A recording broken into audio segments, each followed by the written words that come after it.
ਵਾਹਿਗੁਰੂ ਜੀ ਕਾ ਖਾਲਸਾ ਵਾਹਿਗੁਰੂ ਜੀ ਕੀ ਫਤਿਹ। ਗੁਰੂ ਪਿਆਰੀ ਗੁਰੂ ਸਵਾਰੀ ਪਰਮ ਸਤਿਕਾਰਯੋਗ ਸਾਧ ਸੰਗਤ ਜੀਓ, ਅੱਜ ਦਾਸ ਸੰਤ ਮਹਾਂਪੁਰਖ ਬਾਬਾ ਮਹਾ ਹਰਨਾਮ ਸਿੰਘ ਜੀ ਦੀ ਚੱਲ ਰਹੀ ਲੜੀਵਾਰ ਪ੍ਰਸੰਗ ਕਥਾ ਦੇ ਤਹਿਤ ਉਹਨਾਂ ਦੇ ਅਗਲੇ ਜੀਵਨ ਦਰਸ਼ਨਾਂ ਦੀ ਜੋ ਕੜੀ ਆ, ਦਾਸ ਆਪ ਸਾਰੀਆਂ ਸੰਗਤਾਂ ਨਾਲ ਸਾਂਝਾ ਕਰਦਾ ਹੈਗਾ। ਸੋ ਸੰਤ ਸ੍ਰੀ ਰਾਮ ਜੀ ਜਿਹੜੇ ਮਲੂਕੇ ਵਾਲੇ ਸੀਗੇ, ਇਹ ਆਖਰ ਮਹਾਂਪੁਰਖਾਂ ਦੀ ਸੇਵਾ ਦੇ ਵਿੱਚ ਹਮੇਸ਼ਾ ਹਾਜ਼ਰ ਰਹਿੰਦੇ ਸੀਗੇ। ਅਤੇ ਇਸ ਤਰ੍ਹਾਂ ਜਦ ਉਪ ਸੇਵਾ ਕਰਦੇ ਹੁੰਦੇ ਸੀ, ਇੱਕ ਦਿਨ ਮਹਾਂਪੁਰਖਾਂ ਨੇ ਸੰਤ ਰਾਮ ਜੀ ਨੂੰ ਆਪਣੇ ਪਾਸ ਬੁਲਾ ਕੇ ਕਹਿਣ ਲੱਗੇ ਕਿ ਇਸ ਤਰ੍ਹਾਂ ਕਰ, ਤੂੰ ਆਪਣੇ ਨਗਰ ਚਲੇ ਜਾ ਅਤੇ ਉੱਥੇ ਤੇਰੇ ਪਿਛਲੇ ਜਨਮ ਦੇ ਮਾਤਾ ਪਿਤਾ ਤੈਨੂੰ ਮਿਲਣ ਆਏ ਆ। ਬਸ ਤੂੰ ਉੱਥੇ ਰਾਤ ਨਹੀਂ ਰਹਿਣੀ, ਬਸ ਉਹਨਾਂ ਨੂੰ ਇਹ ਗੱਲ ਆਖ ਦੇਣੀ ਆ ਕਿ ਅੱਜ ਤੋਂ ਬਾਅਦ ਤੁਹਾਡਾ ਸਾਡੇ ਨਾਲ ਕੋਈ ਸੰਬੰਧ ਨਹੀਂ ਆ ਅਤੇ ਇਸ ਕਰਕੇ ਤੁਸੀਂ ਸਾਨੂੰ ਭੁੱਲ ਜਾਓ। ਜਦ ਇਹ ਜਿਹੜੇ ਬਚਨ ਸੀ ਸੰਤ ਮਹਾਂਪੁਰਖ ਬਾਬਾ ਮਹਾ ਹਰਨਾਮ ਸੁਣਾ ਨੇ ਸੰਤ ਸ੍ਰੀ ਰਾਮ ਜੀ ਮਲੂਕੇ ਵਾਲਿਆਂ ਨੇ ਕੀਤੇ, ਅਤੇ ਮਲੂਕੇ ਵਾਲੇ ਮਹਾਂਪੁਰਖ ਸੁਣ ਕੇ ਬੜੇ ਹੈਰਾਨ ਹੋ ਗਏ। ਮਨ ਵਿੱਚ ਸੋਚਣ ਲੱਗੇ ਕਿ ਮੇਰੇ ਪਿਛਲੇ ਜਨਮ ਦੇ ਮਾਤਾ ਪਿਤਾ ਆਏ ਆ। ਖੈਰ ਮਹਾਂਪੁਰਖਾਂ ਦਾ ਬਚਨ ਸੱਤ ਕਰਕੇ ਮੰਨ ਕੇ ਆਪਣੇ ਪਿੰਡ ਚਲੇ ਗਏ। ਜਦ ਗਏ ਤਾਂ ਮਨ ਵਿੱਚ ਸੋਚਦੇ ਰਹੇ, ਸੋਚਦੇ ਜਦ ਪਿੰਡ ਪਹੁੰਚੇ ਤਾਂ ਜੋ ਮਹਾਂਪੁਰਖਾਂ ਨੇ ਕਿਹਾ ਸੀਗਾ ਬਿਲਕੁਲ ਪ੍ਰਤੱਖ ਹੋਇਆ। ਘਰ ਜਾ ਕੇ ਕੀ ਦੇਖਿਆ ਕਿ ਘਰ ਦੇ ਵਿੱਚ ਰਾਜਸਥਾਨ ਤੋਂ ਇੱਕ ਬ੍ਰਾਹਮਣ ਅਤੇ ਉਹਦੀ ਧਰਮ ਪਤਨੀ ਇਹ ਸੰਤ ਮਲੂਕੇ ਵਾਲਿਆਂ ਨੂੰ ਮਿਲਣ ਵਾਸਤੇ ਆਏ ਆ। ਜਦ ਆਇਆ ਤਾਂ ਇਹ ਵੀ ਦੇਖ ਕੇ ਬੜੇ ਹੈਰਾਨ ਹੋਏ। ਇਹਨਾਂ ਨੇ ਜਾ ਕੇ ਆਪਣੇ ਜਿਹੜੇ ਪਿਛਲੇ ਮਾਤਾ ਪਿਤਾ ਸੀ, ਪਹਿਲਾਂ ਤਾਂ ਉਹਨੂੰ ਨਮਸਕਾਰ ਕੀਤੀ, ਪ੍ਰਣਾਮ ਕਰਨ ਤੋਂ ਬਾਅਦ ਫਿਰ ਮਹਾਂਪੁਰਖਾਂ ਦਾ ਬਚਨ ਸੁਣਾਤਾ ਸੀ। ਕਹਿਣ ਲੱਗੇ ਵੀ ਠੀਕ ਆ, ਸਾਨੂੰ ਜੋ ਮਹਾਂਪੁਰਖਾਂ ਨੇ ਦੱਸਿਆ ਕਿ ਤੁਸੀਂ ਸਾਡੇ ਪਿਛਲੇ ਜਨਮ ਦੇ ਮਾਤਾ ਪਿਤਾ ਹੈਗੇ ਆ, ਪਰ ਹੁਣ ਸਾਡਾ ਤੁਹਾਡੇ ਨਾਲ ਕੋਈ ਸੰਬੰਧ ਨਹੀਂ ਹੈਗਾ, ਇਸ ਕਰਕੇ ਤੁਸੀਂ ਸਾਨੂੰ ਭੁੱਲੇ ਜਾਓ ਤਾਂ ਆਪਣੇ ਨਗਰ ਰਾਜਸਥਾਨ ਵਾਪਸ ਚਲੇ ਜਾਓ। ਦੇਖੋ, ਜਦੋਂ ਸੰਤ ਰਾਮ ਜੀ ਨੇ ਆਪਣੇ ਪਿਛਲੇ ਜਨਮ ਦੇ ਮਾਤਾ ਪਿਤਾ ਨੂੰ ਇਹ ਆਖਿਆ ਸੀਗਾ ਅਤੇ ਉਹਨਾਂ ਦੇ ਫਿਰ ਮਾਤਾ ਪਿਤਾ ਜਿਹੜੇ ਸੀਗੇ ਇਹ ਬਚਨ ਸੁਣ ਕੇ ਫਿਰ ਵਾਪਸ ਚਲੇ ਗਏ ਸੀ। ਫਿਰ ਸੰਤ ਮਲੂਕੇ ਵਾਲੇ ਰਾਤ ਨਹੀਂ ਰਹੇ, ਬਸ ਇੰਨਾ ਬਚਨ ਕਹਿ ਕੇ ਮੁੜ ਕੇ ਫਿਰ ਭੁੱਚੋ ਮਹਾਂਪੁਰਖਾਂ ਦੀ ਸੇਵਾ ਦੇ ਵਿੱਚ ਹਾਜ਼ਰ ਹੋਏ ਸੀਗੇ। ਸੋ ਉਸ ਤੋਂ ਬਾਅਦ ਸੰਤ ਰਾਮ ਜੀ ਮਲੂਕੇ ਵਾਲਿਆਂ ਦੀ ਜਿਹੜੀ ਸ਼ਰਧਾ ਸੀ ਮਹਾਂਪੁਰਖਾਂ ਦੇ ਪ੍ਰਤੀ ਬਹੁਤ ਜ਼ਿਆਦਾ ਵੱਧ ਗਈ ਸੀ ਅਤੇ ਉਹਨਾਂ ਦੇ ਜਿੰਨੇ ਸਾਰੇ ਸ਼ੰਕੇ ਸੀਗੇ ਮਹਾਂਪੁਰਖ ਨੇ ਨਿਵਰਤ ਕਰ ਦਿੱਤੇ ਸੀ। ਇਸੇ ਤਰ੍ਹਾਂ 1914 ਦੇ ਵਿੱਚ ਜਦ ਜੰਗ ਲੱਗੀ ਆ, ਉਹਨਾਂ ਟਾਈਮਾਂ ਦੇ ਵਿੱਚ ਜਿਹੜੀ ਅੰਗਰੇਜ਼ ਸਰਕਾਰ ਸੀ ਇਹਨੇ ਇੱਕ ਮੁਹਿੰਮ ਚਲਾਈ। ਇਸ ਮੁਹਿੰਮ ਦੇ ਵਿੱਚ ਉਹ ਪਿੰਡਾਂ ਦੇ ਵਿੱਚੋਂ ਜਬਰੀ ਨੌਜਵਾਨ ਮੁੰਡੇ ਪੁਲਿਸ ਦੇ ਕੇ ਭਰਤੀ ਕਰਨ ਲੱਗ ਪਈ ਸੀ। ਅਤੇ ਜਦ ਇਹ ਜਿਹੜੀ ਮੁਹਿੰਮ ਚੱਲੀ ਸੀ, ਇਸ ਮੁਹਿੰਮ ਦੇ ਵਿੱਚ ਸਿੰਮੇ ਪਿੰਡ ਦੇ ਉਹਨਾਂ ਟਾਈਮਾਂ ਦੇ ਵਿੱਚ 56 ਲੜਕੇ ਪੁਲਿਸ ਨੇ ਜਬਰੀ ਭਰਤੀ ਫੌਜ ਵਿੱਚ ਕੀਤੇ ਸੀ। ਅਤੇ ਜਦ ਇਹ ਲੜਕੇ ਫੌਜ 'ਚ ਭਰਤੀ ਕੀਤੇ ਸੀ ਤਾਂ ਇਹਨਾਂ ਲੜਕੇ ਨੂੰ ਜਦ ਪੁਲਿਸ ਵਾਲੇ ਜਿਹੜੇ ਉਹ ਫੌਜੀ ਕੈਂਪਾਂ 'ਚ ਲਿਜਾ ਰਹੇ ਸੀ ਤਾਂ ਇਹਨਾਂ ਲੜਕਿਆਂ ਨੇ ਫਿਰ ਉਸ ਪੁਲਿਸ ਵਾਲਿਆਂ ਨੂੰ ਆਖਿਆ ਸੀਗਾ ਕਿ ਸਾਨੂੰ ਜਾਂਦੇ ਸੰਤ ਮਹਾਂਪੁਰਖ ਬਾਬਾ ਮਹਾ ਹਰਨਾਮ ਸੁਣਾ ਦੇ ਇੱਕ ਵਾਰ ਦਰਸ਼ਨ ਕਰ ਲੈਣ ਦਿਓ। ਸੋ ਇਹ ਜਿਹੜੇ 56 ਲੜਕੇ ਸੀਗੇ ਇਹ ਮਹਾਂਪੁਰਖਾਂ ਦੇ ਉੱਪਰ ਟਿੱਲੇ 'ਤੇ ਆਏ। ਜਦ ਆਏ ਇਹਨਾਂ ਨੇ ਆ ਕੇ ਮਹਾਂਪੁਰਖਾਂ ਨੂੰ ਮੱਥਾ ਟੇਕਿਆ ਅਤੇ ਬਾਬਾ ਜੀ ਇਹਨਾਂ ਨੂੰ ਕਹਿਣ ਲੱਗੇ, ਕਹਿੰਦੇ ਭਾਈ ਤੁਸੀਂ ਇੰਨੇ ਇਕੱਠੇ ਹੋ ਕੇ ਕਿੱਥੇ ਚੱਲੇ ਆ? ਅਤੇ ਫਿਰ ਇਹਨਾਂ ਨੇ ਲੜਕਿਆਂ ਨੇ ਦੱਸਿਆ ਸੀਗਾ ਕਿ ਅੰਗਰੇਜ਼ ਸਰਕਾਰ ਨੇ ਪੁਲਿਸ ਭੇਜ ਕੇ ਸਾਨੂੰ ਜਬਰੀ ਫੌਜ ਦੇ ਵਿੱਚ ਭਰਤੀ ਕਰ ਲਿਆ ਹੈਗਾ। ਜਦ ਇਹ ਗੱਲ ਹੋਈ ਸੀ ਤਾਂ ਫਿਰ ਮਹਾਂਪੁਰਖ ਆਖਣ ਲੱਗੇ ਸੀ, ਕਹਿੰਦੇ ਭਾਈ ਘਬਰਾਉਣ ਵਾਲੀ ਕੋਈ ਗੱਲ ਨਹੀਂ, ਜੰਗ ਦੇ ਵਿੱਚ ਕਹਿੰਦੇ ਤੁਸੀਂ ਪਿੱਠ ਨਹੀਂ ਦਿਖਾ ਲੈਣੀ, ਤੁਹਾਡਾ ਕਿਸੇ ਦਾ ਵੀ ਕੋਈ ਜਾਨੀ ਨੁਕਸਾਨ ਨਹੀਂ ਹੋਊਗਾ, ਇਸ ਕਰਕੇ ਆਪਣੇ ਇਸ਼ਟ ਦਾ ਧਿਆਨ ਧਰ ਕੇ ਇਸ ਗੱਲ ਦੇ ਉੱਤੇ ਪੂਰੀ ਤਰ੍ਹਾਂ ਪਹਿਰਾ ਦਿਓ। ਦੇਖੋ, ਜਦੋਂ ਮਹਾਂਪੁਰਖਾਂ ਨੇ ਉਹਨਾਂ ਨੂੰ ਫਿਰ ਇਸ ਤਰ੍ਹਾਂ ਦਿਲਾਸਾ ਦਿੱਤਾ ਸੀਗਾ, ਉਹ ਫਿਰ 56 ਲੜਕੇ ਮਹਾਂਪੁਰਖਾਂ ਦਾ ਇਹ ਬਚਨ ਸੁਣ ਕੇ ਬੜੇ ਪ੍ਰਸੰਨ ਹੋਏ ਸੀ, ਫਿਰ ਫੌਜ 'ਚ ਚੱਲ ਗਏ ਸੀ। ਉਸ ਤੋਂ ਬਾਅਦ ਜੰਗ ਇਹ ਖਤਮ ਹੋਈ ਆ। ਉਸ ਤੋਂ ਬਾਅਦ ਇਹ 56 ਦੇ 56 ਜਿਹੜੇ ਲੜਕੇ ਸੀਗੇ ਇਹ ਸਿੰਮੇ ਪਿੰਡ ਆਏ ਸੀ, ਕਿਸੇ ਦਾ ਵੀ ਕੋਈ ਜਾਨੀ ਨੁਕਸਾਨ ਨਹੀਂ ਸੀ ਹੋਇਆ ਉਹਨਾਂ ਟਾਈਮਾਂ ਦੇ ਵਿੱਚ। ਇਸੇ ਤਰ੍ਹਾਂ ਪਟਿਆਲੇ ਦੀ ਮਹਾਰਾਣੀ ਦਲੀਪ ਕੌਰ ਇਹ ਮਹਾਂਪੁਰਖਾਂ ਦੀ ਬਹੁਤ ਸਤਸੰਗੀ ਸੀਗੀ ਅਤੇ ਇਹ ਮਹਾਂਪੁਰਖਾਂ ਦੇ ਅਕਸਰ ਦਰਸ਼ਨ ਕਰਨ ਆਉਂਦੀ ਸੀ। ਅਤੇ ਜਦੋਂ ਦਰਸ਼ਨ ਕਰਨ ਆਉਂਦੀ ਸੀ, ਮਹਾਂਪੁਰਖਾਂ ਨੇ ਇਸ ਰਾਣੀ ਨੂੰ ਇਹ ਆਦੇਸ਼ ਦਿੱਤਾ ਸੀਗਾ ਕਿ ਤੁਸੀਂ ਸਹਿਜ ਪਾਠ ਸੁਣਨਾ ਹੈਗਾ ਅਤੇ ਜਾਂ ਕਰਨਾ ਹੈਗਾ। ਪਰ ਰਾਣੀ ਨੇ ਆਖਿਆ ਸੀਗਾ ਕਿ ਮੈਂ ਸਹਿਜ ਪਾਠ ਸੁਣ ਲਿਆ ਕਰੂੰਗੀ, ਕਿਉਂਕਿ ਕਰਨ ਵਾਸਤੇ ਮੇਰੇ ਪਾਸ ਇੰਨਾ ਕੋਈ ਸਮਾਂ ਨਹੀਂ ਹੁੰਦਾ ਹੈ। ਇਸ ਕਰਕੇ ਮਹਾਂਪੁਰਖਾਂ ਨੇ ਉਹਨਾਂ ਟਾਈਮਾਂ ਦੇ ਵਿੱਚ ਭਾਈ ਬਰਿਆਮ ਸਿੰਘ ਦੀ ਡਿਊਟੀ ਲਾਈ ਸੀ ਕਿ ਤੁਸੀਂ ਜਾ ਕੇ ਇਸ ਰਾਣੀ ਨੂੰ ਜਾ ਕੇ ਸਹਿਜ ਪਾਠ ਸੁਣਾਉਣਾ ਹੈਗਾ। ਸੋ ਇਹ ਰਾਣੀ ਜਿਹੜੀ ਸੀ ਕਾਫੀ ਸਮੇਂ ਤੋਂ ਫਿਰ ਸਹਿਜ ਪਾਠ ਦੀ ਬਾਣੀ ਸੁਣਦੀ ਰਹੀ ਆ।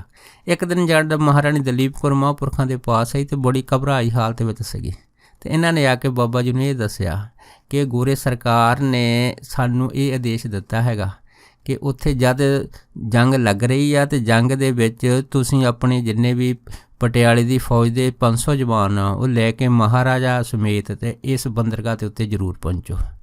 ਜਦ ਇਹ ਖਬਰ ਜਿਹੜੀ ਸੀ ਮਹਾਰਾਣੀ ਦਲੀਪ ਕੌਰ ਨੇ ਸੰਤ ਮਹਾਂਪੁਰਖ ਬਾਬਾ ਮਹਾ ਹਰਨਾਮ ਸੁਣਾ ਦੱਸੀ ਅਤੇ ਬਾਬਾ ਜੀ ਕਹਿਣ ਲੱਗੇ ਕਿ ਦੇਖੋ ਭਾਈ, ਜਦੋਂ ਰਾਜੇ ਕਿਸੇ ਨਾ ਕਿਸੇ ਐਸੇ ਕੰਮ ਦੇ ਵਿੱਚ ਫਸ ਜਾਂਦੇ ਆ ਜਿਹਦੇ ਵਿੱਚ ਕੇਵਲ ਤੇ ਕੇਵਲ ਭੋਗ ਵਿਲਾਸੀ ਹੋਣ, ਫਿਰ ਕੁਦਰਤ ਵੱਲੋਂ ਉਹ ਵੀ ਸਮਾਂ ਆ ਜਾਂਦਾ ਹੈਗਾ ਜਦੋਂ ਰਾਜ ਘਰਾਣੇ ਦੇ ਵਿੱਚ ਚਿੰਤਾ ਬਹੁਤ ਹੋ ਜਾਂਦੀ ਆ। ਜਦ ਇਹ ਗੱਲ ਹੋਈ ਸੀ ਫਿਰ ਮਹਾਰਾਣੀ ਦਲੀਪ ਕੌਰ ਨੇ ਮਹਾਂਪੁਰਖਾਂ ਨੂੰ ਆਖਿਆ ਸੀਗਾ ਕਿ ਇਹ ਗੋਰੇ ਸਰਕਾਰ ਦਾ ਹੁਕਮ ਹੈਗਾ ਅਤੇ ਇਸ ਕਰਕੇ ਅਸੀਂ ਇਹ ਹੁਕਮ ਮੋੜ ਨਹੀਂ ਸਕਦੇ, ਪਰ ਮੈਨੂੰ ਇਸ ਗੱਲ ਦੀ ਚਿੰਤਾ ਹੈਗੀ ਆ ਕਿ ਸਾਡੇ ਪਟਿਆਲੇ ਦੇ 500 ਜਵਾਨ ਅਤੇ ਮਹਾਰਾਜਾ ਜੇ ਇਸ ਜੰਗ ਦੇ ਵਿੱਚ ਜਾਨੀ ਮਾਲੀ ਨੁਕਸਾਨ ਦੇ ਵਿੱਚ ਆ ਗਏ ਤਾਂ ਫਿਰ ਭਾਈ ਰਾਜ ਘਰਾਣੇ ਦਾ ਬਹੁਤ ਵੱਡਾ ਨੁਕਸਾਨ ਹੋ ਜਾਊਗਾ। ਸੋ ਇਸ ਕਰਕੇ ਮਹਾਰਾਣੀ ਦਲੀਪ ਕੌਰ ਨੇ ਸੰਤ ਮਹਾਂਪੁਰਖ ਬਾਬਾ ਮਹਾਰ ਨਾਮ ਸੋਹਣਾ ਦੇ ਅੱਗੇ ਬੇਨਤੀ ਕੀਤੀ ਕਿ ਤੁਸੀਂ ਸਾਡੀ ਰੱਖਿਆ ਕਰੋ। ਜਦ ਇਹ ਗੱਲ ਜਿਹੜੀ ਸੀ ਮਹਾਂਪੁਰਖਾਂ ਦੇ ਪਾਸ ਕੀਤੀ ਸੀ ਅਤੇ ਫਿਰ ਮਹਾਂਪੁਰਖ ਆਖਣ ਲੱਗੇ, ਕਹਿੰਦੇ ਭਾਈ ਵੈਸੇ ਤਾਂ ਤੁਹਾਡੀ ਰੱਖਿਆ ਕਰਨ ਵਾਲੀ ਕੋਈ ਗੱਲ ਨਹੀਂ ਸੀ, ਪਰ ਤੁਸੀਂ ਸਾਡਾ ਵਚਨ ਮੰਨਿਆ, ਇਸ ਵਚਨ ਮੰਨ ਕੇ ਤੁਸੀਂ ਜਿਹੜਾ ਸਹਿਜ ਪਾਠ ਰੋਜ਼ਾਨਾ ਸੁਣਦੇ ਬੜੇ ਪ੍ਰੇਮ ਨਾਲ, ਇਸ ਕਰਕੇ ਅਸੀਂ ਤੁਹਾਡਾ ਆਖਾ ਨਹੀਂ ਮੋੜ ਸਕਦੇ। ਜਦ ਮਹਾਂਪੁਰਖ ਨੇ ਇਹ ਗੱਲ ਕਹੀ ਸੀ ਅਤੇ ਫਿਰ ਜਿਹੜੀ ਸੀ ਉਹ ਮਹਾਰਾਣੀ ਬੜੀ ਪ੍ਰਸੰਨ ਹੋਈ ਸੀ ਅਤੇ ਫਿਰ ਮਹਾਂਪੁਰਖ ਨੇ ਆਖਿਆ ਸੀਗਾ ਕਿ ਜਾਓ ਤੁਸੀਂ ਬੇਫਿਕਰ ਹੋ ਕੇ ਪਟਿਆਲੇ ਚਲੇ ਜਾਓ। ਉਸ ਤੋਂ ਬਾਅਦ ਫਿਰ ਮਹਾਰਾਣੀ ਦਲੀਪ ਕੌਰ ਬੇਫਿਕਰ ਹੋ ਕੇ ਪਟਿਆਲੇ ਚਲੇ ਗਈ ਸੀ। ਜਦ ਪਟਿਆਲੇ ਗਈ ਅਤੇ ਉੱਧਰੋਂ ਫਿਰ ਜਿਹੜਾ ਸੀਗਾ ਮਹਾਰਾਜਾ ਆਪਣੇ 500 ਤੋਂ ਵੱਧ ਜਵਾਨ ਲੈ ਕੇ ਜਦ ਜਹਾਜ਼ ਰਾਹੀਂ ਉਸ ਜੰਗੇ ਮੈਦਾਨ ਵੱਲ ਤੁਰਿਆ ਸੀਗਾ ਅਤੇ ਉਸ ਟਾਈਮ ਜਿਹੜੀ ਜਰਮਨ ਦੀ ਆਰਮੀ ਸੀ, ਜਰਮਨ ਦੀ ਆਰਮੀ ਦੇ ਕੋਲ ਜਿਹੜੀ ਹਵਾਈ ਫੌਜ ਦੀ ਤਾਕਤ ਸੀ ਬਹੁਤ ਜ਼ਿਆਦਾ ਸੀਗੀ। ਸੋ ਜਰਮਨ ਦੀ ਹਵਾਈ ਫੌਜ ਦੇ ਮੁਕਾਬਲੇ ਦੂਸਰੇ ਪਾਸੇ ਅਗਰ ਕਿਸੇ ਦੇ ਪਾਸ ਕੋਈ ਹਵਾਈ ਤਾਕਤ ਵੀ ਸੀ, ਜਰਮਨ ਦੇ ਮੁਕਾਬਲੇ ਉਹਨਾਂ ਟਾਈਮਾਂ ਦੇ ਵਿੱਚ ਬੜੀ ਘੱਟ ਸੀਗੀ ਅਤੇ ਇਸ ਕਰਕੇ ਜਰਮਨ ਦੀ ਫੌਜ ਨੂੰ ਵੀ ਇਹ ਪਤਾ ਲੱਗ ਗਿਆ ਸੀਗਾ ਕਿ ਗੋਰਿਆਂ ਨੇ ਪਟਿਆਲਿਓਂ ਫੌਜੀ ਜਿਹੜੀ ਸਹਾਇਤਾ ਹੈਗੀ ਉਹ ਮੰਗਾ ਲਈ ਆ ਅਤੇ ਇਹ ਫੌਜ ਦੇ ਵਿੱਚ 500 ਜਵਾਨ ਅਤੇ ਖੁਦ ਮਹਾਰਾਜਾ ਪਟਿਆਲਾ ਜਹਾਜ਼ ਦੇ ਵਿੱਚ ਆ ਰਿਹਾ ਹੈਗਾ। ਇਸ ਕਰਕੇ ਜਰਮਨ ਆਰਮੀ ਨੇ ਉਹਨਾਂ ਟਾਈਮਾਂ ਦੇ ਵਿੱਚ ਐਮਡਨ ਨਾਂ ਦੀ ਇੱਕ ਪਣਡੁੱਬੀ ਸੀਗੀ, ਇਹ ਜਿਹੜੀ ਪਣਡੁੱਬੀ ਸੀ ਉਹਨਾਂ ਨੇ ਸਮੁੰਦਰ 'ਚ ਛੱਡੀ ਸੀ ਅਤੇ ਇਸ ਨੂੰ ਇਹ ਆਦੇਸ਼ ਦਿੱਤਾ ਕਿ ਜਾ ਕੇ ਜਿਹੜਾ ਮਹਾਰਾਜੇ ਦਾ ਜਹਾਜ਼ ਹੈਗਾ ਉਸ ਦੀ ਖੋਜ ਕਰੋ ਕਿ ਉਹ ਸਮੁੰਦਰ ਵਿੱਚ ਕਿੱਧਰ ਦੀ ਆ ਰਿਹਾ ਹੈਗਾ। ਅਤੇ ਜਦੋਂ ਇਹ ਪਣਡੁੱਬੀ ਮਹਾਰਾਜਾ ਦੀ ਪਟਿਆਲੇ ਦੀ ਖੋਜ ਦੇ ਵਿੱਚ ਇਸ ਨੂੰ ਜਹਾਜ਼ ਨੂੰ ਡੋਬਣ ਵਾਸਤੇ ਨਿਕਲੀ ਸੀ ਅਤੇ ਉਸ ਟਾਈਮ ਕੁਦਰਤੀ ਗੱਲ ਸੀ ਕਿ ਚਿੰਤਾ ਹੋਣੀ ਬੜੀ ਸੁਭਾਵਿਕ ਸੀਗੀ। ਉਸ ਤੋਂ ਬਾਅਦ ਇਹ ਪਣਡੁੱਬੀ ਨੇ ਜਿਹੜਾ ਸੀਗਾ ਉਹ ਬੜਾ ਯਤਨ ਕੀਤਾ, ਪਰ ਇਹ ਜਿਹੜਾ ਜਹਾਜ਼ ਸੀਗਾ ਇਸ ਨੂੰ ਨਜ਼ਰ ਨਹੀਂ ਆਇਆ। ਹੌਲੀ ਹੌਲੀ ਇਹ ਜਿਹੜਾ ਜਹਾਜ਼ ਸੀਗਾ ਉਹਨਾਂ ਟਾਈਮਾਂ ਦੇ ਵਿੱਚ ਅਦਨ ਦੀ ਬੰਦਰਗਾਹ ਦੇ ਨੇੜੇ ਪਹੁੰਚ ਗਿਆ। ਜਦ ਅਦਨ ਦੀ ਬੰਦਰਗਾਹ ਦੇ ਨੇੜੇ ਪਹੁੰਚਿਆ ਸੀਗਾ ਤਾਂ ਫਿਰ ਇਸ ਬੰਦਰਗਾਹ ਤੋਂ ਉਤਰਨ ਤੋਂ ਬਾਅਦ ਹੀ ਇੱਥੇ ਫਿਰ ਜਰਮਨੀ ਜਹਾਜ਼ਾਂ ਰਾਹੀਂ ਮਹਾਰਾਜਾ ਪਟਿਆਲੇ ਦੇ ਜਹਾਜ਼ ਦੇ ਉੱਤੇ ਪਹਿਲਾ ਹਮਲਾ ਹੋਇਆ ਸੀਗਾ।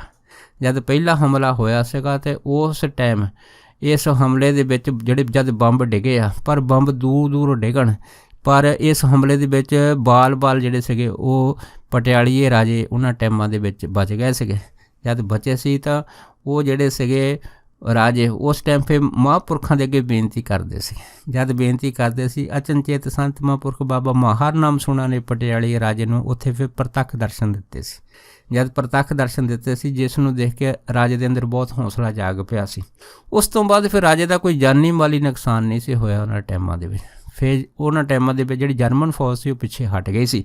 ਇਸ ਕਰਕੇ ਫਿਰ ਗੋਰਿਆਂ ਨੇ ਵੀ ਮਹਾਰਾਜਾ ਪਟਿਆਲੇ ਨੂੰ ਆਪਣੇ ਜਵਾਨਾਂ ਸਮੇਤ ਵਾਪਸ ਜਾਣ ਦਾ ਆਦੇਸ਼ ਦੇ ਦਿੱਤਾ ਸੀਗਾ। ਜਦ ਆਦੇਸ਼ ਦਿੱਤਾ ਸੀਗਾ ਅਤੇ ਮਹਾਰਾਜਾ ਪਟਿਆਲਾ ਮਨ ਦੇ ਵਿੱਚ ਇਹ ਸੋਚਦਾ ਸੀਗਾ ਕਿ ਜਿਸ ਅਦ੍ਰਿਸ਼ ਮਹਾ ਅਵਤਾਰ ਆਤਮਾ ਨੇ ਮੈਨੂੰ ਦਰਸ਼ਨ ਦਿੱਤੇ ਆ ਇਹ ਕੌਣ ਹੋ ਸਕਦਾ ਹੈਗਾ। ਇਸ ਤਰ੍ਹਾਂ ਮਨ ਵਿੱਚ ਸੋਚਦਾ ਜਦ ਪਟਿਆਲੇ ਪਹੁੰਚਿਆ ਸੀਗਾ ਅਤੇ ਇਹਦੇ ਆਉਣ ਦੀ ਖੁਸ਼ੀ ਦੇ ਵਿੱਚ ਫਿਰ ਸਾਰੇ ਪਰਿਵਾਰ ਨੇ ਬੜੀ ਖੁਸ਼ੀ ਮਨਾਈ ਸੀ। ਪਰ ਮਹਾਰਾਜਾ ਪਟਿਆਲੇ ਨੇ ਜਦ ਇਹ ਸਾਰੀ ਗੱਲਬਾਤ ਆਪਣੇ ਜਿਹੜੇ ਨਾਲ ਦੇ ਸਾਥੀ ਸੀ ਜਾਂ ਰਾਣੀਆਂ ਸੀ ਉਹਨਾਂ ਨਾਲ ਸਾਂਝੀ ਕੀਤੀ ਸੀ, ਸੋ ਉਹਨਾਂ ਦੇ ਵਿੱਚੋਂ ਫਿਰ ਮਹਾਰਾਣੀ ਦਲੀਪ ਕੌਰ ਨੇ ਆਖਿਆ ਸੀਗਾ ਕਿ ਜਿਨ੍ਹਾਂ ਦਾ ਚੱਕਰ ਚਿੰਨ੍ਹ ਤੁਸੀਂ ਸਾਨੂੰ ਦੱਸ ਰਹੇ ਆ ਕਿ ਉਹਨਾਂ ਨੇ ਸਾਨੂੰ ਜੰਗ ਦੇ ਮੈਦਾਨ ਦੇ ਦਰਸ਼ਨ ਦਿੱਤੇ ਆ, ਉਹ ਤਾਂ ਫਿਰ ਕੇਵਲ ਅਤੇ ਕੇਵਲ ਸੰਤ ਮਹਾਂਪੁਰਖ ਬਾਬਾ ਮਹਾਰ ਨਾਮ ਸਿੰਘ ਭੁੱਚੋ ਵਾਲੇ ਹੀ ਹੈਗੇ ਆ, ਦੂਸਰਾ ਕੋਈ ਹੋ ਨਹੀਂ ਸਕਦਾ। ਫਿਰ ਮਹਾਰਾਣੀ ਪਟਿਆਲੇ ਨੇ ਫਿਰ ਆਪ ਰਾਜੇ ਨੂੰ ਦੱਸਿਆ ਸੀਗਾ ਕਿ ਜਦੋਂ ਤੁਸੀਂ ਜੰਗ ਦੇ ਵਿੱਚ ਗਏ ਸੀ ਮੈਂ ਉਹਨਾਂ ਟਾਈਮ ਵਿੱਚ ਸੰਤ ਮਹਾਂਪੁਰਖ ਬਾਬਾ ਮਹਾਰ ਨਾਮ ਸਿੰਘ ਦੇ ਚਰਨਾਂ 'ਚ ਬੇਨਤੀ ਕਰਨ ਗਈ ਸੀ ਕਿ ਉਹ ਸਾਡੀ ਰੱਖਿਆ ਕਰੋ। ਇਹ ਰੱਖਿਆ ਉਹਨਾਂ ਨੇ ਹੀ ਕੀਤੀ ਆ। ਜਦ ਇਸ ਤਰ੍ਹਾਂ ਦੀ ਗੱਲਬਾਤ ਚੱਲੀ ਸੀ ਸੋ ਉਸ ਟਾਈਮ ਜਿਹੜੇ ਸੀ ਕੁਛ ਪ੍ਰੇਮੀ ਉਹਨਾਂ ਨੇ ਆਖਿਆ ਸੀਗਾ ਕਿ ਅਸੀਂ ਸੰਤ ਮਹਾਂਪੁਰਖ ਬਾਬਾ ਨਿਧਾਨ ਸਿੰਘ ਅੱਗੇ ਵੀ ਇਹ ਬੇਨਤੀ ਕੀਤੀ ਸੀ ਅਤੇ ਇਸ ਤਰ੍ਹਾਂ ਕਰਦੇ ਕਈਆਂ ਨੇ ਬਾਪੂ ਨੂੰ ਵਿਚਾਰ ਦੱਸੇ ਆ, ਪਰ ਦਰਸ਼ਨ ਦੀ ਗੱਲ ਕੇਵਲ ਅਤੇ ਕੇਵਲ ਮਹਾਰਾਜੇ ਨੂੰ ਹੀ ਪਤਾ ਸੀਗੀ। ਉਸ ਤੋਂ ਬਾਅਦ ਫਿਰ ਮਹਾਰਾਜੇ ਨੇ ਜਿਹੜੇ ਚਿੰਨ੍ਹ ਚੱਕਰ ਮਹਾਂਪੁਰਖਾਂ ਦੇ ਦੱਸੇ ਸੀਗੇ, ਇਹਨਾਂ ਚਿੰਨ੍ਹ ਚੱਕਰਾਂ ਦੇ ਆਧਾਰ 'ਤੇ ਉੱਤੇ ਕੁਛ ਬੰਦੇ ਫਿਰ ਭੁੱਚੋ ਮਹਾਂਪੁਰਖਾਂ ਦੇ ਦਰਸ਼ਨ ਕਰਨ ਵਾਸਤੇ ਭੇਜੇ ਸੀ। ਜਦ ਇਹ ਬੰਦੇ ਭੁੱਚੋ ਮਹਾਂਪੁਰਖ ਸੰਤ ਮਹਾਂਪੁਰਖ ਬਾਬਾ ਮਹਾਰ ਨਾਮ ਸਿੰਘ ਦੇ ਦਰਸ਼ਨ ਕਰਨ ਆਏ ਅਤੇ ਜੋ ਚਿੰਨ੍ਹ ਚੱਕਰ ਰਾਜੇ ਨੇ ਦੱਸੇ ਸੀ ਸੇਮ ਉਸੇ ਤਰ੍ਹਾਂ ਹੀ ਸਾਰੇ ਮਿਲ ਗਏ। ਉਸ ਤੋਂ ਬਾਅਦ ਜਿਹੜਾ ਪਟਵਾਰੀ ਮਹਾਂਪੁਰਖਾਂ ਨੇ ਜੋ ਗੋਤ ਲਿਖਦਾ ਸੀਗਾ, ਪੂਰਾ ਐਡਰੈਸ ਪਤਾ ਲਿਖਦਾ ਸੀਗਾ। ਜਦ ਉਹ ਮਹਾਰਾਜਾ ਪਟਿਆਲੇ ਦੇ ਬੰਦਿਆਂ ਦੇ ਲਿਖਣ ਲੱਗਾ ਤੇ ਫਿਰ ਬਾਬਾ ਜੀ ਨੇ ਆਖਿਆ ਕਿ ਇਹਨਾਂ ਦੇ ਨਾਮ ਗੋਤ ਪਤਾ ਲਿਖਣ ਦੀ ਕੋਈ ਜ਼ਰੂਰਤ ਨਹੀਂ ਆ, ਕਿਉਂਕਿ ਇਹ ਬੰਦੇ ਸਾਡੀ ਪਛਾਣ ਕਰਨ ਆਏ। ਉਸ ਤੋਂ ਬਾਅਦ ਫਿਰ ਦੇਖੋ ਉਹ ਬੰਦੇ ਜਦ ਪਛਾਣ ਕਰਕੇ ਚੱਲ ਗਏ ਸੀ ਮਹਾਂਪੁਰਖਾਂ ਦੇ ਪਾਸ, ਤੇ ਫਿਰ ਮਹਾਰਾਣੀ ਦਲੀਪ ਕੌਰ ਨੇ ਰਾਜੇ ਦੇ ਅੱਗੇ ਜਿਹੜੀ ਸਿਰਜੋਈ ਕੀਤੀ ਸੀ ਕਿ ਤੁਸੀਂ ਇੱਕ ਵਾਰ ਜਾ ਕੇ ਮਹਾਂਪੁਰਖਾਂ ਦੇ ਆਪ ਅੱਖੀਂ ਦਰਸ਼ਨ ਕਰੋ। ਜਦ ਇਹ ਜਿਹੜੀ ਗੱਲ ਸੀਗੀ ਇਹ ਦਲੀਪ ਕੌਰ ਨੇ ਮਹਾਰਾਜਾ ਪਟਿਆਲੇ ਨੂੰ ਕਹੀ ਸੀ, ਤੇ ਫਿਰ ਰਾਜੇ ਦੇ ਮਨ ਦੇ ਵਿੱਚ ਇਹ ਆਸ਼ਾ ਜਾਗੀ ਸੀ ਕਿ ਮੈਂ ਜਾ ਕੇ ਸੰਤ ਮਹਾਂਪੁਰਖ ਬਾਬਾ ਮਾਹਰ ਨਾਮ ਸੁਣਨ ਦੇ ਦਰਸ਼ਨ ਕਰਾਂ। ਅਤੇ ਉਸਨੇ ਜਿਹੜਾ ਸੀਗਾ ਕੁਛ ਆਦਮੀ ਭੇਜੇ, ਪਰ ਮਹਾਂਪੁਰਖ ਨੇ ਆਖਿਆ ਸੀਗਾ ਕਿ ਅਗਰ ਰਾਜੇ ਨੇ ਆਉਣਾ ਹੈ ਤਾਂ ਉਸਨੂੰ ਬੋਲੋ ਵੀ ਇਕੱਲਾ ਆਵੇ, ਬਹੁਤੇ ਆਦਮੀ ਸਾਡੇ ਪਾਸ ਨਾ ਆਉਣ। ਜਦ ਮਹਾਂਪੁਰਖਾਂ ਨੇ ਇਹ ਜਿਹੜਾ ਸੁਨੇਹਾ ਦਿੱਤਾ ਸੀਗਾ, ਉਸ ਤੋਂ ਬਾਅਦ ਫਿਰ ਮਹਾਰਾਜਾ ਪਟਿਆਲੇ ਦਾ ਇੱਕ ਵਜ਼ੀਰ ਸੀਗਾ, ਇਹ ਜਿਹੜਾ ਵਜ਼ੀਰ ਸੀ ਇਹ ਕਿਸ਼ਨ ਕੌਲ ਸੀਗਾ। ਇਹਨੇ ਜਾ ਕੇ ਜਿਹੜੇ ਬੰਦੇ ਸੀਗੇ ਉਹਨਾਂ ਬੰਦਿਆਂ ਦੇ ਵਿੱਚ ਇਹ ਰੁਕਾਵਟਾਂ ਪਾਉਣੀ ਸ਼ੁਰੂ ਕਰ ਦਿੱਤੀਆਂ ਕਿ ਅਗਰ ਰਾਜਾ ਇਕੱਲਾ ਬਾਬਾ ਮਾਹਰ ਨਾਮ ਸੁਣਾ ਪਾਸ ਚੱਲ ਗਿਆ ਅਤੇ ਹੋ ਸਕਦਾ ਹੈਗਾ ਕਿ ਸਾਡੀ ਜਿਹੜੀ ਰਾਜੇ ਨਾਲ ਬਹਿਣੀ ਉੱਠਣੀ ਉਹ ਘਟ ਜਾਵੇ, ਕਿਉਂਕਿ ਮਹਾਂਪੁਰਖ ਬਾਬਾ ਮਾਹਰ ਨਾਮ ਸੁਣੀ ਜਿਹੜੇ ਆ ਉਹ ਬੜੇ ਕੋਰੇ ਵਿਅਕਤੀ ਆ। ਉਹ ਕੋਈ ਰਾਜੇ ਨੂੰ ਐਸੀ ਗੱਲ ਨਾ ਕਹਿ ਦੇਣ ਜਿਹਦੇ ਨਾਲ ਸਾਡੇ ਨਾਲ ਰਾਜੇ ਦੀ ਕੋਈ ਨਾਰਾਜ਼ਗੀ ਹੋ ਜਾਵੇ ਅਤੇ ਸਾਨੂੰ ਰਾਜਾ ਜਿਹੜਾ ਹੈਗਾ ਉਹ ਆਪਣੀ ਨੌਕਰੀ 'ਚੋਂ ਬਾਹਰ ਵੀ ਕੱਢ ਸਕਦਾ ਹੈ। ਇਹ ਸੋਚ ਕੇ ਕੌਲ ਸਿੰਘ ਨੇ ਬਹੁਤ ਸਾਰੀਆਂ ਰੁਕਾਵਟਾਂ ਪਾਉਣੀਆਂ ਸ਼ੁਰੂ ਕੀਤੀਆਂ। ਜਦ ਰੁਕਾਵਟਾਂ ਪਾਉਣੀਆਂ ਸ਼ੁਰੂ ਕੀਤੀਆਂ ਫਿਰ ਮਹਾਰਾਜਾ ਪਟਿਆਲਾ ਜਿਹੜਾ ਸੀਗਾ ਉਹ ਮਨੋਂ ਚਾਹੁੰਦਾ ਹੋਇਆ ਵੀ ਮਹਾਂਪੁਰਖਾਂ ਦੇ ਦਰਸ਼ਨ ਕਰਨ ਵਾਸਤੇ ਨਾ ਜਾ ਸਕਿਆ। ਜਦ ਨਾ ਜਾ ਸਕਿਆ ਫਿਰ ਮਹਾਰਾਣੀ ਦਲੀਪ ਕੌਰ ਮਹਾਂਪੁਰਖਾਂ ਦੇ ਪਾਸ ਆਈ ਸੀ। ਜਦ ਪਾਸ ਆਈ ਸੀ ਤਾਂ ਫਿਰ ਉਹਨੇ ਆ ਕੇ ਬਾਬਾ ਜੀ ਨੂੰ ਫਿਰ ਦੁਬਾਰਾ ਬੇਨਤੀ ਕੀਤੀ ਸੀ, ਅਤੇ ਫਿਰ ਬਾਬਾ ਜੀ ਨੇ ਆਖਿਆ ਸੀਗਾ ਕਿ ਵੈਸੇ ਤਾਂ ਸਾਡਾ ਚਿੱਤ ਨਹੀਂ ਕਰਦਾ ਹੈਗਾ, ਪਰ ਤੇਰੇ ਕਹਿਣ ਦੇ ਉੱਤੇ ਚੱਲ ਅਸੀਂ ਇਹ ਵੀ ਕਹਿ ਦਿੰਦੇ ਹਾਂ ਕਿ ਰਾਜੇ ਨੂੰ ਹੁਣ ਇਕੱਲੇ ਨੂੰ ਆਉਣ ਦੀ ਲੋੜ ਨਹੀਂ, ਅਗਰ 2-4 ਨਾਲ ਐਰ ਕਰ ਲਿਆਉਣੇ ਆ ਤਾਂ ਉਹ ਲਿਆ ਸਕਦਾ ਹੈ ਸਾਡੇ ਪਾਸ। ਜਦ ਇਹ ਬੇਨਤੀ ਜਿਹੜੀ ਸੀਗੀ ਇਹ ਦਲੀਪ ਕੌਰ ਦੇ ਕਹੇ 'ਤੇ ਬਾਬਾ ਜੀ ਨੇ ਹਾਂ ਕਰ ਦਿੱਤੀ ਸੀ। ਫਿਰ ਦਲੀਪ ਕੌਰ ਜਿਹੜੀ ਮਹਾਰਾਣੀ ਸੀ ਇਹ ਫਿਰ ਖੁਸ਼ ਹੋ ਗਈ ਸੀ। ਜਦ ਖੁਸ਼ ਹੋ ਗਈ ਸੀ ਫਿਰ ਦੁਬਾਰਾ ਫਿਰ ਇਹਨੇ ਮਹਾਰਾਜਾ ਪਟਿਆਲੇ ਨੂੰ ਜਾ ਕੇ ਦੱਸਿਆ ਸੀਗਾ। ਜਦ ਪਟਿਆਲੇ ਨੂੰ ਦੱਸਿਆ ਸੀਗਾ, ਪਰ ਫਿਰ ਵੀ ਜਿਹੜਾ ਕਿਸ਼ਨ ਕੌਲ ਜਾਂ ਹੋਰ ਵਜ਼ੀਰ ਉਹਦੇ ਨਾਲ ਦੇ ਸਾਂਝੀਦਾਰ ਸੀਗੇ ਉਹਨਾਂ ਨੇ ਜਾਣ ਤੋਂ ਕਈ ਤਰ੍ਹਾਂ ਦੀਆਂ ਜਿਹੜੀਆਂ ਰੁਕਾਵਟਾਂ ਪਾਈਆਂ। ਜਦ ਰੁਕਾਵਟਾਂ ਬਣੀਆਂ ਅਤੇ ਫਿਰ ਮਹਾਰਾਣੀ ਦਲੀਪ ਕੌਰ ਫਿਰ ਬਾਬਾ ਜੀ ਦੇ ਪਾਸ ਆਈ। ਜਦ ਪਾਸ ਆਈ ਫਿਰ ਮਹਾਂਪੁਰਖ ਨੇ ਦਲੀਪ ਕੌਰ ਨੂੰ ਆਖਿਆ ਸੀਗਾ ਵੀ ਤੇਰਾ ਜਿਹੜਾ ਹੈ ਨਾ ਕਿਸ਼ਨ ਸੂਹ ਆ ਇਹ ਸਾਡੇ ਆਦਮੀਆਂ ਨੂੰ ਮਿਲਣ ਨਹੀਂ ਦਿੰਦਾ, ਉਹ ਨਹੀਂ ਚਾਹੁੰਦਾ ਕਿ ਰਾਜਾ ਸਾਡੇ ਨਾਲ ਆ ਕੇ ਕੋਈ ਗੱਲਬਾਤ ਕਰੇ। ਜਦ ਇਹ ਗੱਲ ਮਹਾਂਪੁਰਖਾਂ ਨੇ ਫਿਰ ਮਹਾਰਾਣੀ ਦਲੀਪ ਕੌਰ ਨੂੰ ਕਹੀ ਸੀਗੀ ਅਤੇ ਫਿਰ ਦਲੀਪ ਕੌਰ ਨੇ ਮਹਾਂਪੁਰਖਾਂ ਦੇ ਅੱਗੇ ਬੇਨਤੀ ਕੀਤੀ ਸੀ ਕਿ ਮਹਾਂਪੁਰਖੋ ਤੁਸੀਂ ਤਾਂ ਸਾਰੀਆਂ ਗੱਲਾਂ ਸਮਰੱਥ ਹੋ, ਵਜ਼ੀਰ ਕਿਸ਼ਨ ਸੂਹ ਦਾ ਕੀ ਮਜਾਲ ਹੈਗਾ ਕਿ ਆਪ ਦੇ ਅੱਗੇ ਕੋਈ ਨਾ ਕੋਈ ਰੁਕਾਵਟ ਖੜੀ ਕਰ ਸਕਦਾ ਹੈ, ਤੁਸੀਂ ਤਾਂ ਸਾਰੀਆਂ ਦੁਨੀਆ ਦੀਆਂ ਜਿਹੜੀਆਂ ਰੁਕਾਵਟਾਂ ਹੈ ਉਹਨੂੰ ਦੂਰ ਕਰਨ ਦੇ ਸਮਰੱਥ ਹੋ। ਜਦ ਇਹ ਬੇਨਤੀ ਮਹਾਰਾਣੀ ਦਲੀਪ ਕੌਰ ਨੇ ਬੜੀ ਦੀਨਤਾ ਨਾਲ ਕੀਤੀ ਸੀ ਅਤੇ ਫਿਰ ਬਾਬਾ ਜੀ ਕਹਿਣ ਲੱਗੇ ਚੱਲ ਠੀਕ ਹੈ। ਉਸ ਤੋਂ ਬਾਅਦ ਦੇਖੋ ਮਹਾਂਪੁਰਖਾਂ ਨੇ ਫਿਰ ਕਹਿਤਾ ਸੀਗਾ ਕਿ ਚਲੋ ਠੀਕ ਹੈ, ਫਿਰ ਸਾਡੇ ਵੱਲੋਂ ਮਹਾਰਾਜੇ ਨੂੰ ਇਹ ਸੁਨੇਹਾ ਦੇਈ ਕਿ ਜਦੋਂ ਵੀ ਤੇਰਾ ਟਾਈਮ ਲੱਗਾ ਹੈ ਨਾ ਤੂੰ ਸਾਡੇ ਪਾਸ ਕਦੀ ਵੀ ਆ ਸਕਦਾ ਹੈ ਅਤੇ ਅਸੀਂ ਤੇਰਾ ਇੰਤਜ਼ਾਰ ਕਰਾਂਗੇ। ਸੋ ਇਸ ਤਰ੍ਹਾਂ ਇੱਕ ਬਿਸ਼ਨ ਸਿੰਘ ਰਾਮਗੜੀਆ ਹੋਇਆ। ਇਹ ਜਿਹੜੇ ਬਿਸ਼ਨ ਸਿੰਘ ਰਾਮਗੜੀਆ ਸੀ ਕੱਚੀ ਭੁੱਚੋ ਦੇ ਹੁੰਦੇ ਸੀਗੇ। ਇਹ ਵੀ ਅਕਸਰ ਹੈ ਨਾ ਮਹਾਂਪੁਰਖਾਂ ਦੇ ਦਰਸ਼ਨ ਕਰਨ ਆਉਂਦੇ ਸੀ। ਇੱਕ ਵਾਰ ਜ਼ਿਆਦਾ ਦਰਸ਼ਨ ਕਰਨ ਆਏ, ਇਹਨਾਂ ਨੇ ਬਾਬਾ ਮਾਹਰ ਨਾਮ ਸੁਣਾ ਦੇ ਪਾਸ ਜਾ ਕੇ ਰਜੋਈ ਕੀਤੀ। ਕਹਿਣ ਲੱਗੇ ਮਹਾਂਪੁਰਖੋ ਮੈਂ ਇੱਕ ਮੱਝ ਲਈ ਆ, ਪਰ ਉਸ ਮੱਝ ਦੇ ਜਿਹੜੇ ਹੈ ਨਾ ਥਾਣਾ ਹੌਲੀ ਹੌਲੀ ਸੁੱਕ ਗਏ ਆ। ਹੁਣ ਤਾਂ ਹਾਲਤ ਇਹ ਹੋ ਗਈ ਕਿ ਉਹਦੇ 2 ਥਣ ਤਾਂ ਬਿਲਕੁਲ ਸੁੱਕ ਗਏ, 2 ਰਹਿ ਗਏ ਆ, ਅਤੇ ਇਸ ਕਰਕੇ ਦੁੱਧ ਦੇ ਵਿੱਚ ਬੜੀ ਰੁਕਾਵਟ ਆ ਗਈ ਆ ਅਤੇ ਮੈਂ ਆਪਣਾ ਟੱਬਰ ਛੋਟੇ ਮੇਰੇ ਬੱਚੇ ਆ ਪਾਲਣੇ ਬੜੇ ਮੁਸ਼ਕਿਲ ਹੋ ਗਏ ਆ। ਜਦ ਇਹ ਬੇਨਤੀ ਉਹਨਾਂ ਨੇ ਮਹਾਂਪੁਰਖਾਂ ਪਾਸ ਕੀਤੀ ਅਤੇ ਬਾਬਾ ਜੀ ਫਿਰ ਉਸ ਨੂੰ ਕਹਿਣ ਲੱਗੇ, ਕਹਿੰਦੇ ਦੇਖ ਭਾਈ ਤੇਰੇ ਹੈ ਨਾ ਪਿੰਡ ਦੇ ਵਿੱਚ ਇੱਕ ਪੁੱਛਾਂ ਦੇਣ ਵਾਲਾ ਆਦਮੀ ਹੈਗਾ, ਤੂੰ ਉਸ ਕੋਲ ਪੁੱਛ ਕਿਉਂ ਨਹੀਂ ਪਵਾ ਲੈਂਦਾ ਹੈ।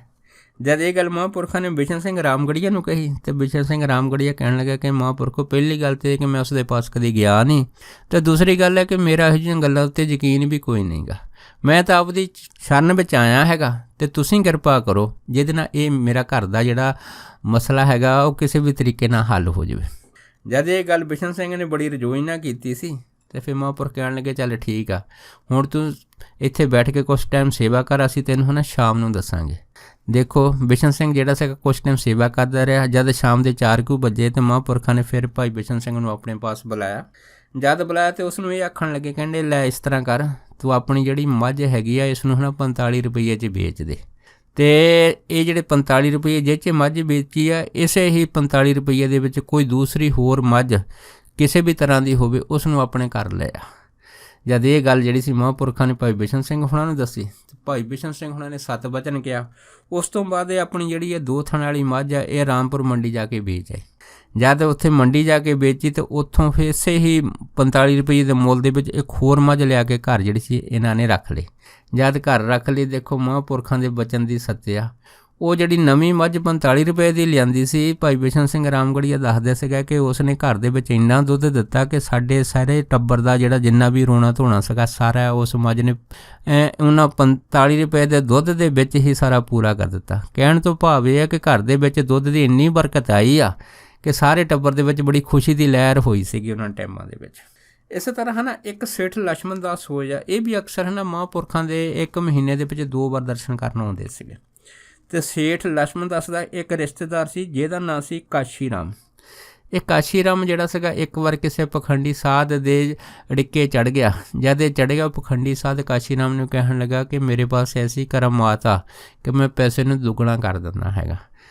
ਜਦ ਜਿਹੜੀ ਸੀ ਉਹ ਕਾਸ਼ੀ ਰਾਮ ਨੂੰ ਉਹਨੇ ਇਹ ਸਾੜੀ ਪੱਟੀ ਪੜ੍ਹਾਤੀ ਤਾਂ ਕਾਸ਼ੀ ਰਾਮ ਜਿਹੜਾ ਰਿਸ਼ਤੇਦਾਰ ਸੀਗਾ ਭਾਈ ਲਛਮਣ ਸਿੰਘ ਪਾਸ ਆਇਆ। ਭਾਈ ਲਛਮਣ ਸਿੰਘ ਤੋਂ ਪਾਸ ਆ ਕੇ ਉਹਨੇ ਹੈ ਨਾ ਜਦ ਪੈਸੇ ਮੰਗੇ ਤਾਂ ਭਾਈ ਲਛਮਣ ਸਿੰਘ ਕਹਿਣ ਲੱਗਾ ਕਿ ਭਾਈ ਮੇਰੇ ਪਾਸ ਹੁਣ 2000 ਰੁਪਈਆ ਹੈਗਾ, ਇਸ ਤੋਂ ਜ਼ਿਆਦਾ ਤਾਂ ਮੈਂ ਤੈਨੂੰ ਨਹੀਂ ਦੇ ਸਕਦਾ। ਗੱਲ ਕੀ, ਭਾਈ ਕਾਸ਼ੀ ਰਾਮ ਭਾਈ ਲਛਮਣ ਦਾਸ ਤੋਂ ਹੈ ਨਾ 2000 ਰੁਪਈਆ ਨਗਦ ਲੈ ਕੇ ਆਪਣੇ ਘਰ ਚਲੇ ਗਿਆ। ਅਤੇ ਉਸ ਨੇ ਫਿਰ ਲਾਲਚ ਵਿੱਚ ਆ ਕੇ 1400 ਰੁਪਈਆ ਹੋਰ ਇਕੱਠਾ ਕੀਤਾ। 1400 ਰੁਪਈਆ ਇਕੱਠਾ ਕਰਕੇ ਅਤੇ ਕੁੱਲ 3400 ਰੁਪਈਆ ਪਖੰਡੀ ਸਾਧ ਨੂੰ ਦੇ ਦਿੱਤਾ। ਜਦੋਂ ਪਖੰਡੀ ਸਾਧ ਨੂੰ ਦਿੱਤਾ, ਪਖੰਡੀ ਸਾਧ ਕਹਿਣ ਲੱਗਾ ਕਿ ਮੈਂ ਅੱਜ ਰਾਤ ਨੂੰ ਬੈਠੂੰਗਾ ਅਤੇ ਸਵੇਰ ਨੂੰ ਤੇਰੇ ਪੈਸੇ ਦੁੱਗਣੇ ਹੋ ਜਾਣਗੇ। ਦੇਖੋ ਰਾਤੋਂ ਰਾਤ ਜਿਹੜਾ ਪਖੰਡੀ ਸਾਧ ਸੀਗਾ 3400 ਰੁਪਈਆ ਲੈ ਕੇ ਨੱਠ ਗਿਆ।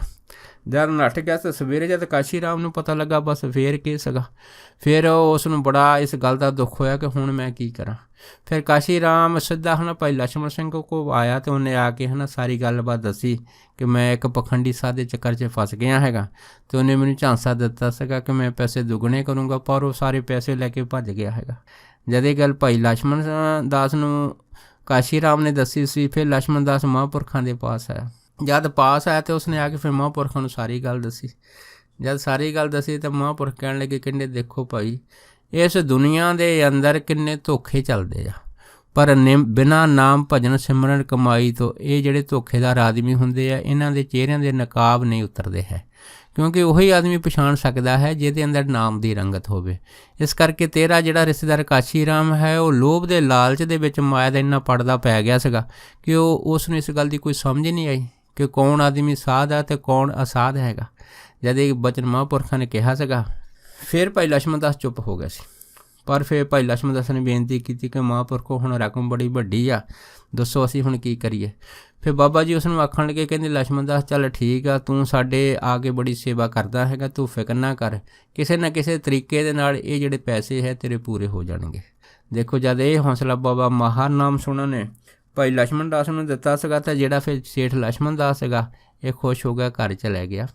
ਜਦ ਰੇਲ ਗੱਡੀ 'ਚ ਉਸ ਟਾਈਮ ਘਰ ਪਹੁੰਚਿਆ, ਇਹ ਜਿਹੜੀ ਰੇਲ ਗੱਡੀ ਸੀ ਇਹਦੇ ਪਿੰਡ ਦੇ ਨਜ਼ਦੀਕ ਜਿਹੜਾ ਸਟੇਸ਼ਨ ਪੈਂਦਾ ਰਾਤ ਨੂੰ 10 ਵਜੇ ਉੱਥੇ ਖੜ੍ਹਦੀ ਹੁੰਦੀ ਸੀ। ਜਦ ਇਹ 10 ਵਜੇ ਉਤਰਿਆ, ਉਹਦੇ ਉਤਰਨ ਦੇ ਨਾਲ ਹੀ ਇੱਕ ਸੇਠ ਉਸ ਨੂੰ ਹੋਰ ਮਿਲ ਗਿਆ, ਜਿਹਦੇ ਨਾਲ ਭਾਈ ਲਛਮਣ ਸਿੰਘ ਦੀ ਉਹ ਸੇਠ ਦੇ ਨਾਲ ਗੱਲਬਾਤ ਉਸ ਸਟੇਸ਼ਨ 'ਤੇ ਹੋ ਗਈ ਸੀ। ਉਸ ਤੋਂ ਬਾਅਦ ਫਿਰ ਇਹਨਾਂ ਨੇ ਜਿਹੜਾ ਸੀ ਇੱਕ ਐਸਾ ਸਾਂਝਾ ਵਪਾਰ ਕੀਤਾ ਸੀਗਾ ਜਿਹਦੇ ਵਿੱਚ ਫਿਰ ਸੇਠ ਲਛਮਣ ਦਾਸ ਨੂੰ 3400 ਰੁਪਈਏ ਦਾ ਫਿਰ ਨਫਾ ਹੋਇਆ ਸੀਗਾ।